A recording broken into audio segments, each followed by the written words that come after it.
Hey there, welcome to another episode of Coffee Solo. Recording this at 9:16 p.m. on Monday, July 14th, 2025, or 2025-07-1401. If you like DNS record serial number date format. Today's episode, the title and topic I have planned for Maybe Do Not Buy Me a Coffee. I'm laughing because it's dumb. So yeah, today's the 14th of July. Yay. It's Monday, which means I attempted to publish my Buy Me an Update Monday morning update, minicast, microcast, 5 minutes or less. Piece of cake, right? Let me just read the summary as I've prepared it. On attempting to upload episode 34 of the Buy Me an Update audio program to the Buy Me a Coffee website, it was early in the morning and then a couple more times through the day, many more times. I was met with upload failure and a total lack of response from their support folk. Yeah. So I still never heard from them. Now, this is not a huge thing. It's not it's not going to put me out of business or anything, but it is. It's just another version of the same silliness. I will also say, before we get too far along, let's see, it's been about 20 minutes. Did the nasal fresh for the evening. We'll see, because normally there's a little refractory period, because the saline solution can cause minor irritation. So we'll see. Hopefully, now why did I not wait? I could have just recorded this later, because I have things to do. I wanted to get this done and posted, because it's just very frustrating, this Buy Me a Coffee thing. So bear with me. My voice will be coming and going a little bit, but probably later tonight. Yeah, you can hear it. My links, I still have the buymeacoffee.com/Dan Hugo link and the Buy Me an Update link, which goes to buymeacoffee.com/Dan Hugo/posts. So those are still there. However, I have created Coffee Solo on Spotify and Buy Me an Update on Spotify. And technically, those are alternative feeds, and they should lag behind so that the original is posted in their respective place. And then some days later, it shows up in an RSS feed. Now, that there are two reasons I wanted to do this. One, I had literally 2 weeks before today, so episode 32, I think it was, math, what was it? The title of the Buy Me an Update audio program was Production by Street. You can totally hear that. Honestly, I just looked at it, so I should know this. Feed Me, and it was about the possibility of adding feeds for these two programs, Coffee Solo and Buy Me an Update, because Buy Me a Coffee and Ko-fi.com don't make RSS feeds for the audio uploads, right? So you end up with you have to listen or download from the platform, but you can't use the wherever you find your podcast scheme for people to listen. So I had literally just said, I'm thinking about creating this alternative streams, plural. So fast forward to today, and suddenly, you can't upload anymore. Now, I did contact support, and they wisely do not timestamp. It's chat. So I sent a chat message. It said typical response time, a few hours, and it's been 10. So they give you a human time interval, so 10 hours. Great. So the take home, was it 10 hours? Let me see. Check this out. Chat with us. Oh, now it says a few hours. No, 10 hours ago. Okay. So if you look in the recent messages, whatever, if you tell a customer or a user, yeah, we'll get back to you in a few hours, that is apathy spelled out. So I've never had to contact support for Buy Me a Coffee. So I don't know how this will go, if they even do get back to me.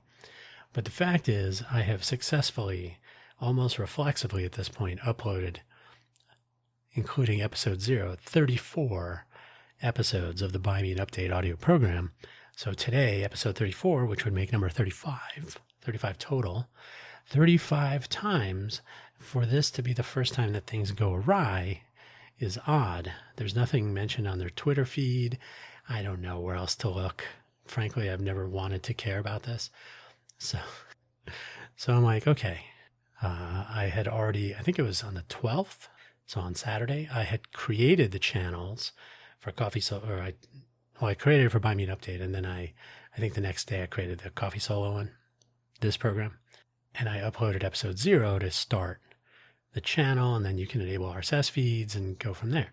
So today I figured, well, if I can't upload my audio, I'll just upload all of the episodes with the episode descriptions and all that stuff in the Spotify universe. So Spotify for creators, I have to add some other RSS feeds that kind of interfaces to. So I don't think I've ever gotten the iTunes store to work, but I can add them to Amazon. Where else can I add it? Let me see. Availability. So I can, they have an interface for Amazon Music, Apple Podcasts, CastBox, Good Pods, iHeartRadio, Overcast, Pocket Casts, and Radio Public. So I'll try to set those up. And then in general, hopefully Podcast Index and whatever else is floating around. And then I'll probably set up a YouTube podcast feeds. I've been meaning to do that anyway, because now I'm really reminded that you cannot count on a single free provider. So you can't really count on Buy Me a Coffee for anything. Hence, I've had Buy Me a Coffee and Ko-fi.com. I've never really relied on them so much. I mean, I point people to them as just another way of reaching me. Obviously, my personal brand websites should be up. They should be the primary point of publication. They should be the way that you locate me, the content, the way you find previous episodes and so on. So Spotify needs to become the second sort of backup channel, and then it can fan out to other services. RSS feeds are like that anyway. So yeah, this is just a reminder that Buy Me a Coffee and Ko-fi.com, even Ko-fi.com, needs to be, they need to fail over easily. So today's excitement was just a reminder that I should be publishing in more than one place, production by a street, so that if Buy Me a Coffee decides to kill my channel, my whole profile, if they are unable to accept uploaded files today, if their tech support people disappear for a long weekend, who knows? Who knows what's going on? But if you find yourself relying on a single point of failure, you will find out that it is a single point of failure. So lesson learned again. It's one I will continue to learn many times over. So Buy Me a Coffee is not impressing me so much. So don't buy me a coffee. I should have, I have a Stripe account. I should have a Stripe sponsor button or whatever on all of my feeds, all of my stuff, to enable people to donate directly. Donate not in a tax deductible sense, but just to support the effort if they want to. I always tell people there's no obligation to pay, but hey, maybe somebody wants to. Who knows? I do live in Las Vegas, a city powered by the inability of people to do math and the inability of the people visiting here to express their gratitude in any way but gratuities. So, and obviously Ko-fi, ko-fi.com is susceptible to the same sort of ghosting that if I had a problem uploading today's episode that I'm recording right now, I don't know who to talk to. I don't really have interactions with them, so who knows? They could disappear tomorrow. Any service, especially a service that is in some form of a free mode, I'm not paying. They take a commission if somebody donates money, or otherwise I'm not giving them any money for support or for resources or continued service level. So I get what I get. By the way, this week it started off with me walking cane free. I actually started yesterday, so I went to the mail room, which is something of a hike, but it's not trivial. So I went to the mail room, got the mail. Today I got 6 Amazon packages, and there's one more that arrived later. But I got 6 Amazon packages, and I managed to get to the recycle dumpster with a bunch of cardboard because Amazon sends me lots of cardboard. So I didn't use the cane. So yeah, I continued progress. It's good. Could be worse. Could be much worse. So so we're done with that. I was for a time removing connections on LinkedIn. Did I have 3,000 or something? 3,100, 3,200 maybe. And I'm down. Wow, production by a street again. I'm down to like 2,880, I think it is. So basically, I've been adding new connections. So people I don't really know. I used to have a rule when I first started using LinkedIn 20 years ago. I started using them in August of 2004, of 2004, 2003. They launched in May and I signed up in August. I think it was then. And so 20 years later, I said, you know what? I think I've had enough. So there are people that I've been connected to for that long or almost that long. I never hear from those people. Sometimes they're not even on the planet anymore. So I started pruning away people that I don't hear from or who are unresponsive. So my old connections, people I had met at previous jobs. So I always used to add people that I knew personally. And then I started adding people that I kind of knew personally or kind of online. Then I started adding people that I ran into at hackathons. Then I started adding people that are alumni of Harvey Mudd College where I graduated. And so now I had, 1,000 people that I couldn't even tell you where I met them or how or who they are and so on. And I would accept connections from random people and so on. So I was pruning the old connections because they had become largely unresponsive. And when you have a dead node on your network, you remove it from the network, right? So if I'm going to reach out to someone I'm connected to on LinkedIn and I never hear back from them, then why bother having them in your network? Of course. I mean, that's par for the course. So now I have a bunch of new connections since I've been reaching out to more people that are in the local Vegas economy and whatnot. And so now I have a bunch of new connections that are largely unresponsive. So progress, I guess. I think we are evolving away from normal interaction. I mean, clearly you're connecting with people online that you've never met before and you're considering them business contacts, but it's just numbers. It's a numbers game. So we're moving towards something much, much more transactional and we're already there. So it's just becoming, 10 orders of magnitude worse. I remember it was somebody I don't know. And I don't know why LinkedIn was showing me his his post. But he posted that he had 50,000 followers or something like that. Say it was 50,000 connections, who knows? And I said, you're celebrating the number, what? And he said, oh, it's not about the number. It's about the quality of connections. But that's not what he posted about. He posted about the number, 50,000 crossing this milestone. I'm going to guarantee 48,000 of those people could care less about this person unless he has something for them. So the transactional nature of LinkedIn is just a magnifying glass and an amplifier. So it's horrible. I've made some connections in an attempt to find some board members for Innovate for Vegas Foundation and also for some of the near-term efforts, either of Innovate for Vegas Foundation or Cafe Genius.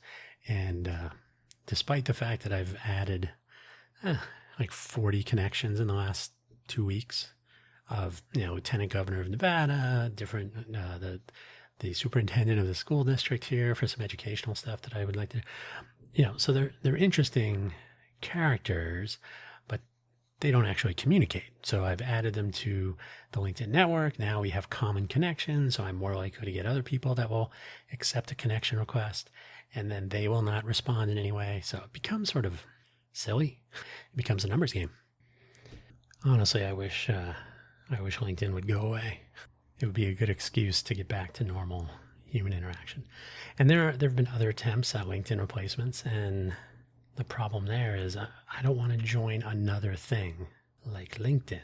So it's like I'll just stick with the garbage and not add another garbage can. So I'm planning to attend my first hackathon that I was not actually a part of hosting or organizing or mentoring for in a great many years. In August, just after DEF CON, it will be an AI hackathon. Now, here's the thing. Where I come from, when I was your age, no, the hackathons are supposed to be 2 days, at least a full day. I always say that the value proposition of a hackathon is the ticking clock. So there's a little bit of urgency. The friendly competition. It usually ends up being co-opetition because teams are not going to screw each other over. They're going to help each other and whatnot. 95% of the time that's the case, unless there's like serious prizes. But even then, who wants to be around people that are cutthroat, right? So mostly hackathons are fun. They can be very productive, very educational.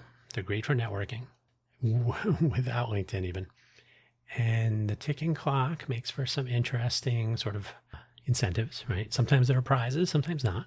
And the focus and the collaboration, right? So all these factors that come together. So this thing I'm going to is they call it a hackathon. It will be AI tools using AI to build things. And the hackathon starts after noon, I think at like 3 p.m. and it's done by 10. So to me, that's not a hack. It's like a workshop maybe. And I don't get the sense that there are teams. I think you just go and you do your thing and then you're done and then you present whatever you got done. And that's it. Something tells me that is the nature of the near-term future for these sorts of things. So all of the fun and the possibility of collaboration and meeting new people and exchanging ideas and learning from each other and so on, I'm concerned that goes out the window. So we'll have to see how this goes. But it is right after DEF CON, and I've never been to DEF CON. So I was thinking, maybe I should go, not attend DEF CON, but at least walk through the halls, wherever it is. I couldn't even tell you where it's being held. But walk through the DEF CON hallway with my phone off and see what happens. Or I have my old Android phone. I can just like factory reset and then see what happens. Walk along with the power on and see what comes of it. Well, my voice is really, really fighting against me today after my nasal fresh. So this is not normal, but it's also not abnormal. This has happened a couple times. I don't know exactly why, but I'm still a strong advocate for the nasal fresh. So I still have the affiliate link in the collection of links. I don't think I mentioned that. So I'll wrap it up here. Keep it short today. I did finally get around to checking, and the British pronunciation, because she is a former British citizen, I guess she still is. I don't know what her American prison status is or was, but the British pronunciation, is indeed Ghislaine Maxwell.